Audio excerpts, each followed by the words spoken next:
Welcome to Cyborg 86. Today we're going to finish building the semi. Last week we built the tractor, and if you haven't seen that video, you may want to check it out. This week we're going to build the trailer. The trailer prints in two parts, and I've already done the printing and glued them together. But it needs a little cleaning up because it has a seam in it. So first thing I'm going to do is add a little putty. I like to use this Tamiya putty. It's very popular, I guess, and it works for me. Dries pretty fast, very sandable, and it's easy to apply. While that's drying, we'll go ahead and build the wheels. And I won't spend a lot of time on this because it's all contained in the prior video where I built the tractor. The flatbed portion is held together by 3 connecting pieces. Nothing fancy, just pretty basic. And we'll line up the 2 parts and glue the connector pieces in. Sometimes when you're printing, the little pieces that butt up against each other may not be exactly square. So you may just want to look it over first and maybe do a little sanding around the edges to make sure everything butts up nice and clean. The hardware needs are pretty much the same as the tractor, just fewer of them. Some M2 screws, some M1.4s, some bearings, and we'll add some magnets this time.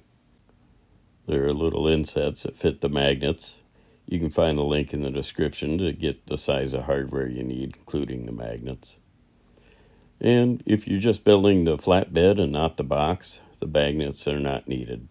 They're only needed to hold the box on. I always like to put the magnets in, making sure the polarity is all the same, though it really doesn't matter. As long as you get the opposing polarity onto the box the same way, then it's fine. The box only goes on in one direction, so it doesn't matter all that much. It's just a practice I like to do. Then I flip the bed over and slap the magnets on. That'll automatically line up to the right polarity doing this. And here's the spot where you need to be careful. When you flip the bed over, it should line up with the box there, and you know the magnets will be the right polarity when you have it like this. So when you transfer the magnets to the box, just make sure you flip the polarity.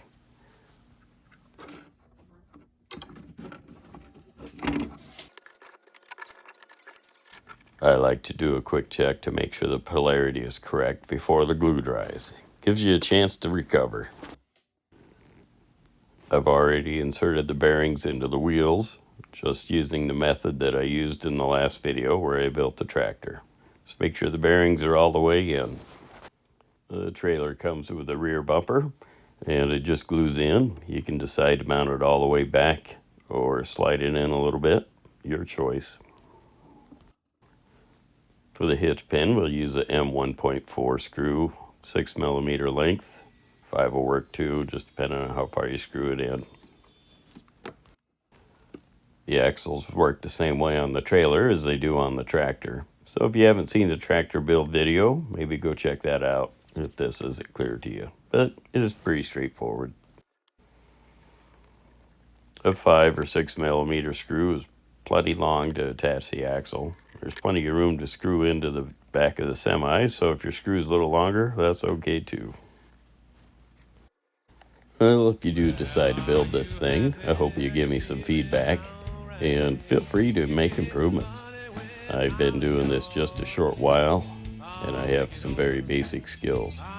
I've been looking around for a little semi, and just couldn't find one, so decided to make one of my own.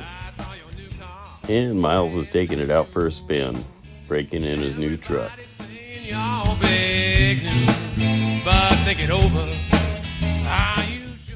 Careful, Miles. Watch out. Might be gonna hit my crawler. Take it easy. Yep.